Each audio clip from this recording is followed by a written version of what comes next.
Serve the people. Serve the people. And that is our commitment. And that is our commitment.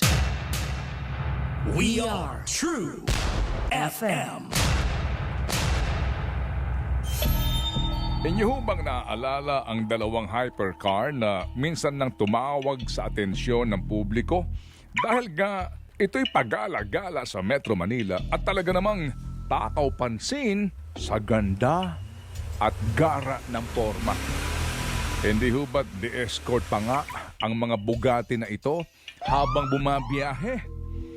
Dalawang Bugatti Chiron ang tinutukoy natin dito. Isang kulay asul na ang brand new price ay 2.9 million US dollars. At ang kulay pula na mas mahal na modelo at ang brand new price ay 3.3 million US dollars.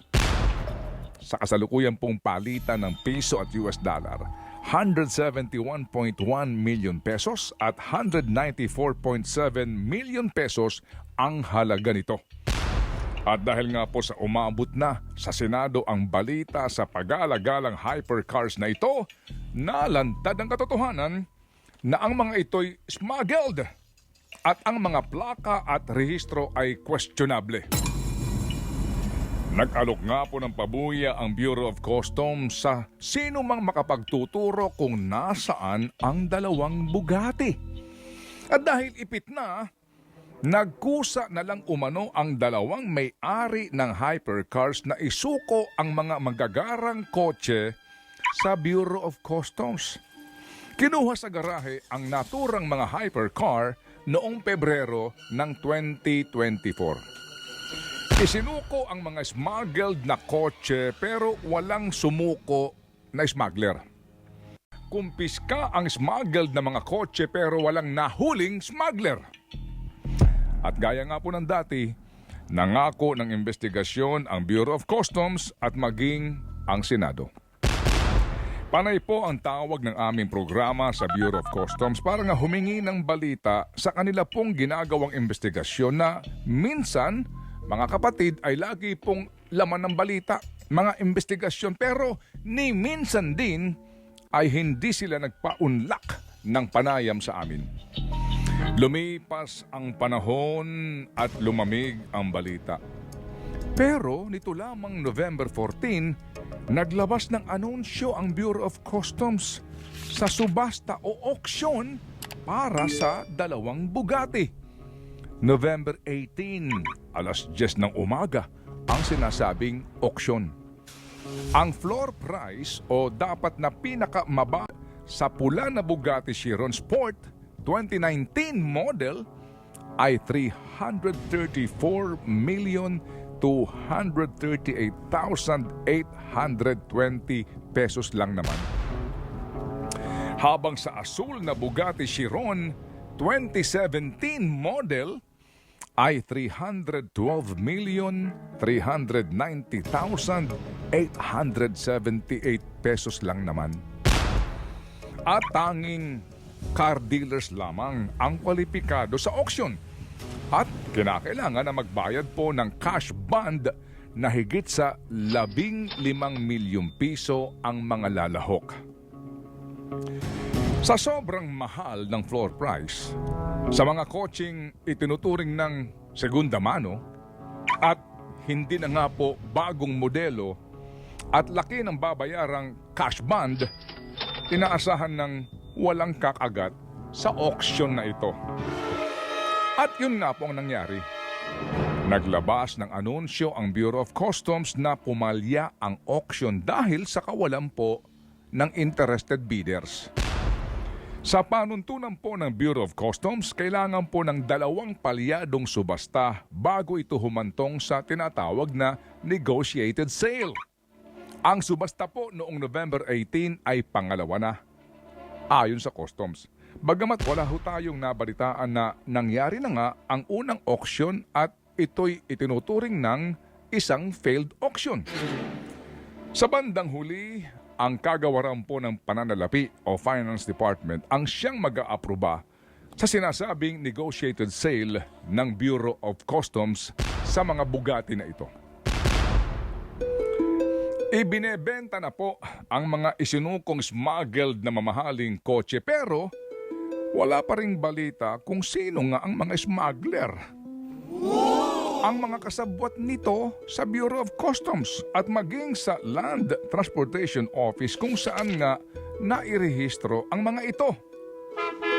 Sa ginawa naming pagsasaliksik, napakalinaw kung paano ito naipuslit, saang pantalan ito idinaan at kung papaano ito nairehistro sa LTO.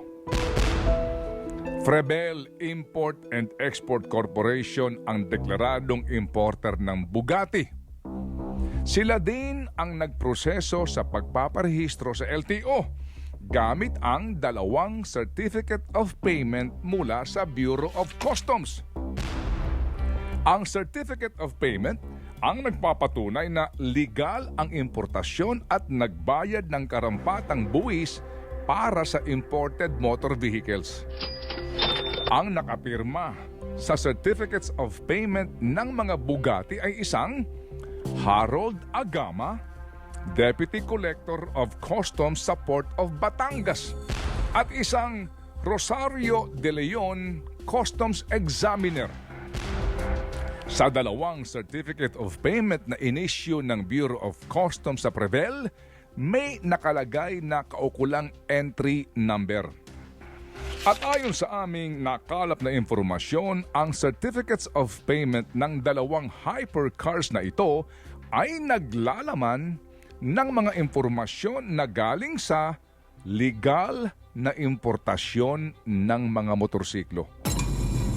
Ang Certificate of Payment ng pulang Bugatti ay naglalaman ng entry number na siya ho naman ding entry number ng importasyon ng mga motorsiklo sa Port of Batangas. At ganun din sa asul na Bugatti.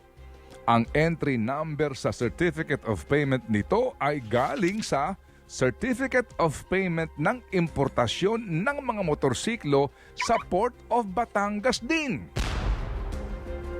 Ang Customs Deputy Collector na si Harold Agama na nakapirma sa Certificates of Payment ng 2 Bugatti ang siya ring nakapirma sa 2 Certificate of Payment ng mga motorsiklo. Magkaiba ang entry number ng pula at asul na Bugatti sapagkat magkaiba rin ang entry number ng 2 container na pinaglamanan ng legal na importasyon ng mga motorsiklo mula sa Indonesia na ipinasok sa Port of Batangas.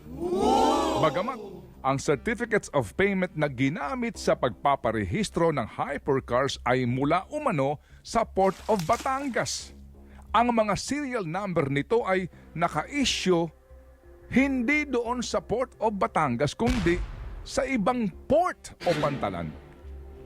Kapansin-pansin na ang Certificates of Payment ng mga imported na motorsiklo ay may parehong petsa, Enero 6, 2023. Habang ang Certificates of Payment ng 2 Bugatti ay walang petsa. Sa amin naging panayam po kay Land Transportation Office Assistant Secretary Vigor Mendoza noong pong March 11 ngayong taon, sinabi niyang nairehistro po sa LTO ang hypercars dahil dumaan ito sa proseso ng electronic transmission mula daw mismo sa Bureau of Customs. Kaya't ang turing sa ginamit na Certificates of Payment ng mga Bugatti ay totoo o authentic. Nairehistro po ang 2 hypercar sa LTO sa parehong petsa, May 30, 2023. At sa naturang rehistro, pinalabas na ang mga modelo ng kotseng ito ay 2023. Ang pula na Bugatti na mas mahal na modelo ay nakapangalan kay Meng Jun Zhu at ang address ay sa Mariveles, Bataan. Habang ang blue ay nakarehistro po naman sa isang Tu Trang Nguyen at ang address ay sa Tres Palmas, Taguig City. Sa pinakahuling report ng LTO na amin pong nakuha, inirehistro po ng 3 tauhan ng LTO NCR sa lumang IT system na pinangangasiwaan ng Stratcom ang mga Bugatti. Kahit na questionable ang kasamang mga dokumento sa pagpaparehistro ng mga ito. Gaya nga po ng sales invoice mula sa Frebel Import and Export Corporation na nagkakahalaga lamang daw ng 1 milyong piso ang bawat isang Bugatti. Datapwat, umano'y sinuspindi na at naharap sa mga kaso ang 3 tauhan ng LTO-NCR sa ngayon. Pero kung ano na ang nangyari sa mga taga-LTO na sangkot sa anomalyang ito, tikom na ngayon ang bibig ng pamunuan ng LTO at ayaw na magbigay sa amin ng anumang impormasyon.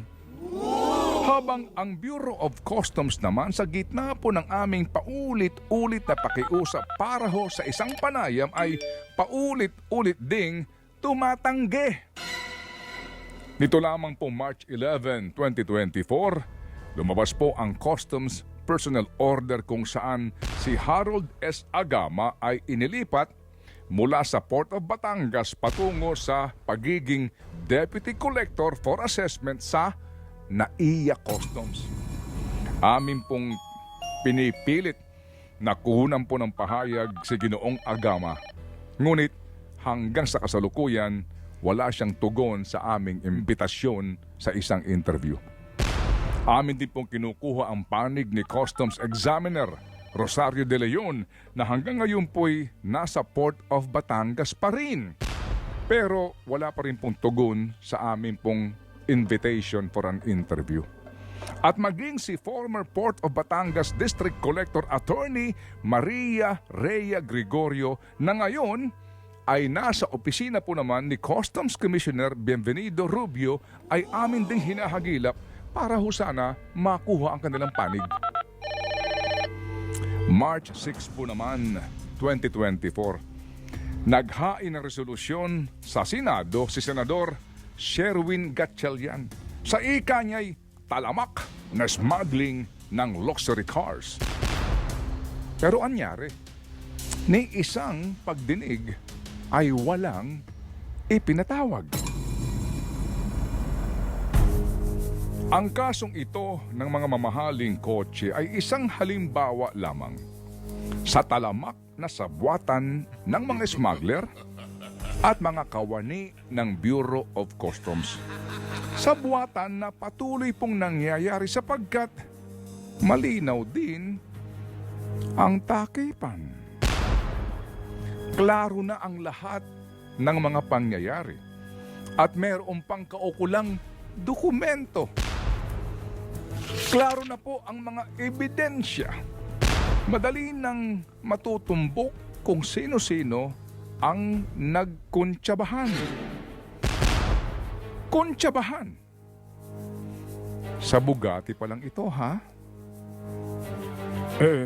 Paano na ang napakarami pang mga ipinupuslit sa mga pantalan sa ilalim ng pangangasiwa ng Bureau of Customs?